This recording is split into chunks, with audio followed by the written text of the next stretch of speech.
Hey folks, Ben Starr here, and it's just a few days until New Year's Eve, which means it's time for us to start thinking about the dishes we're going to be preparing to eat on New Year's Day, which will bring us all good luck for the coming year.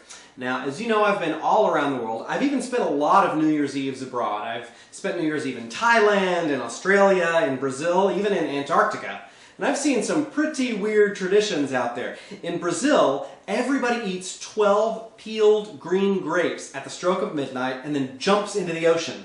And I thought you weren't supposed to swim after eating.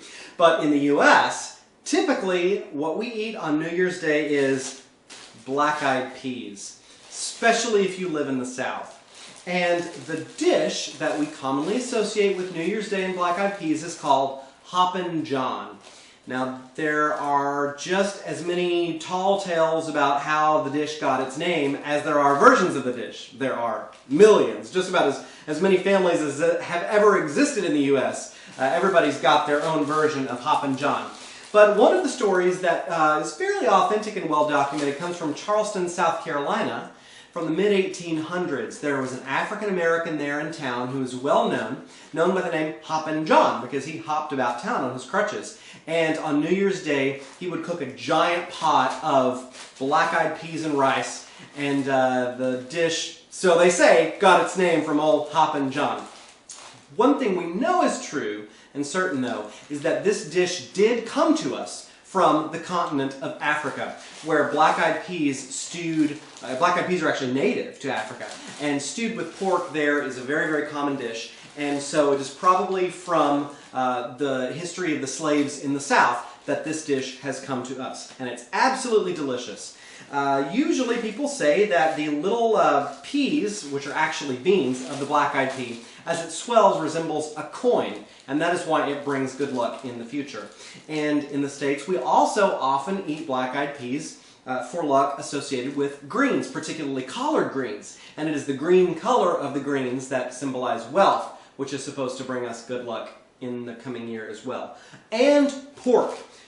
I'm not quite sure why pork symbolizes progression, but pork is definitely the meat to eat on New Year's Day. What you don't want to eat is chicken, because when the chicken is walking around, it scratches backwards. That symbolizes moving backwards instead of forwards. So you want to avoid eating any type of poultry products on New Year's Day and go for the pig. So, without further ado, I am going to start with a beautiful smoked pork jowl. Now, if you've never eaten pork jowl, that is the cheek muscle of the pig. And if that freaks you out, don't worry. It tastes just like bacon, only a little bit meatier and less fatty, and much richer. It's delicious, so do not be afraid of the pork jowl. But you can also use bacon, you can use ham hocks, you can use smoked pork neck bones. Basically, whatever type of smoked or preserved pork product you can find will contribute a lot of flavor to our dish. And I'm actually going to make this today in my pressure cooker. You all know how much I'm obsessed with my pressure cooker. I will help you modify the recipe so that you can make it in a regular pot if you don't have one. But if you don't have a pressure cooker, you should get one, because they save you time, they save you money, they use far less energy to cook, they cook much more quickly, they infuse flavor directly into everything that you're cooking in them. They are amazing. My pressure cooker is going to make this dish for me in 20 minutes. If you make it in a big pot, it's going to take you about an hour and a half. So the first thing that I'm going to do is cube my pork jowl.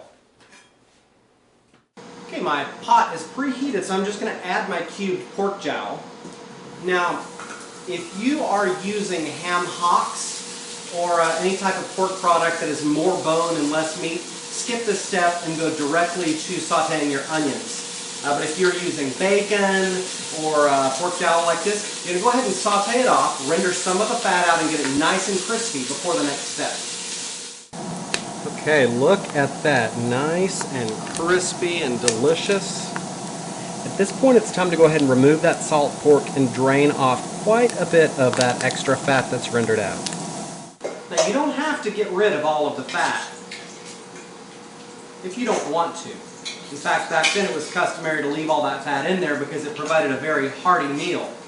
But for those of us who like to kind of keep track of our calories and our arteries, that's a good cup of fat that is rendered out of this pork jowl. So I'm going to get rid of some of it. Actually, I'm going to save it for use in later applications, just to make sure we don't end up with a really greasy Hoppin John. Okay, I've got a couple of tablespoons of that fat left, and now I'm going to add an onion and an entire bulb of garlic that's been chopped up. You can never have enough garlic, in my opinion. I do not know what the words too much garlic means. It does not compute in my brain. So we're going to saute these until the onion starts to take on just a little bit of color around the edges. Now when you cook with peas or beans, you always want to search through them before you put them in the pot, because the industrial sorting process can sometimes leave little pieces of rock, even sometimes little chunks of metal. I've never found one, but a friend has. And some people also like to pull out the deformed beans. I don't really bother with that. I think that they're going to end up just fine. But you definitely want to make sure you're not cooking up any rocks to serve to your guests.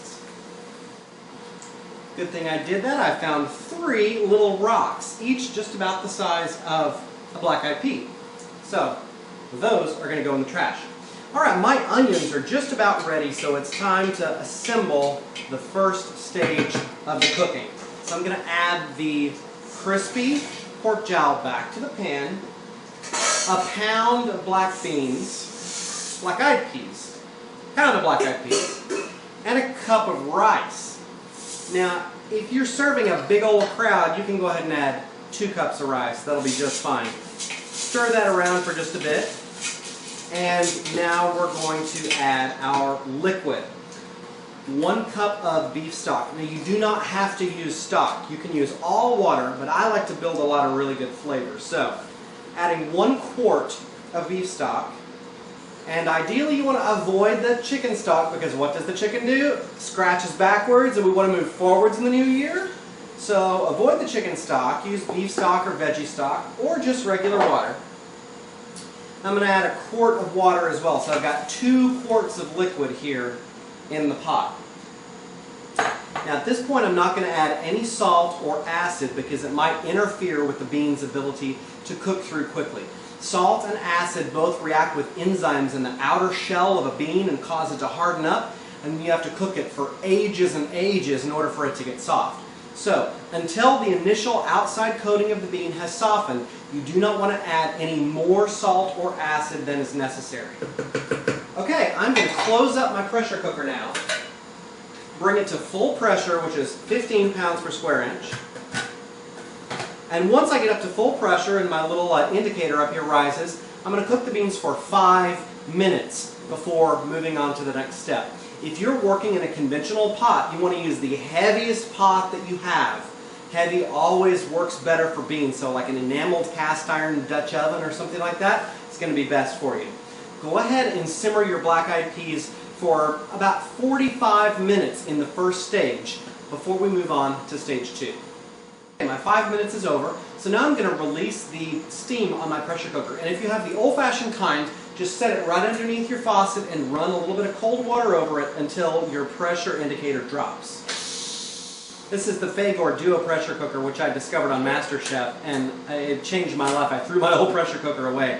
One of the cool things about that feature of releasing the steam is that the temperature on the inside of the pressure cooker does not decrease, and it's still boiling, and it comes back up to pressure almost instantly. Okay, now it is time for the flavoring section. And the first thing that I'm going to do is add a can of rotel tomatoes. That's diced tomatoes with green chilies. That's not a southern ingredient, but it's definitely a Tex-Mex ingredient. And while it's not traditional, I think it makes an amazing flavor addition to Hoppin John.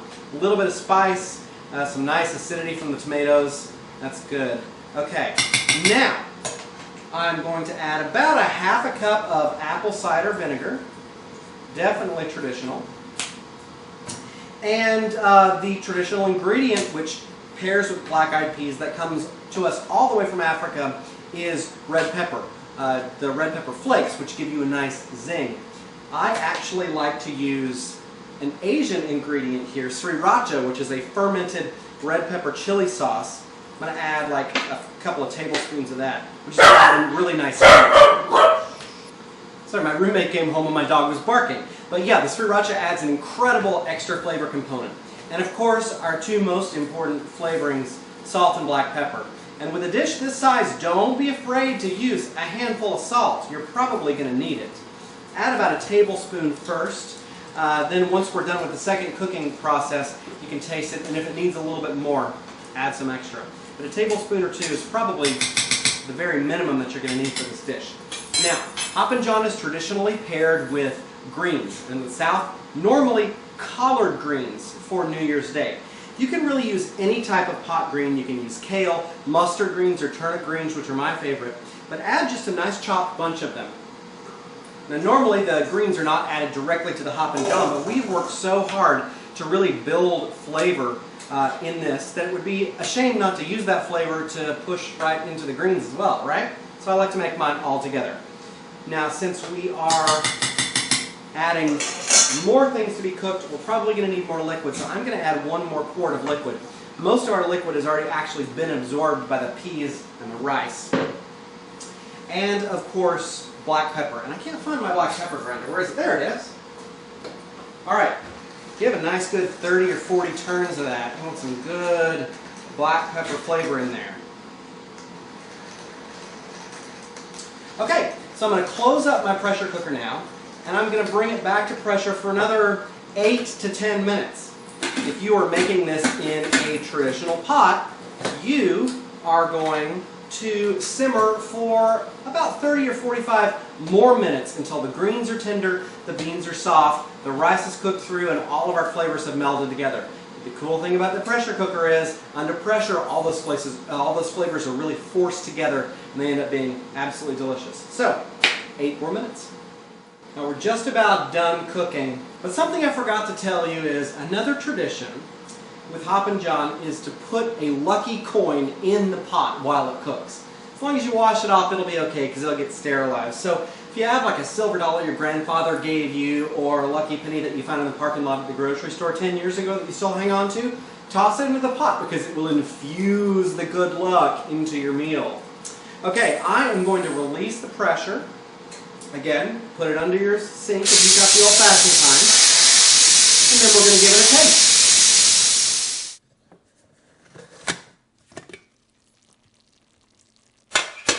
All right. Let's see here. Beautiful.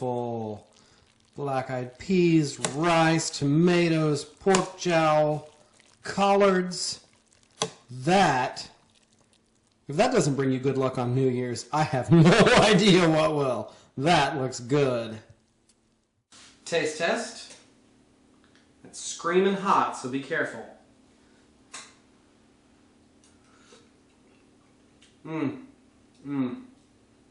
It's actually perfect. It doesn't need any more salt. Nice bite from that sriracha and from the green chilies in there.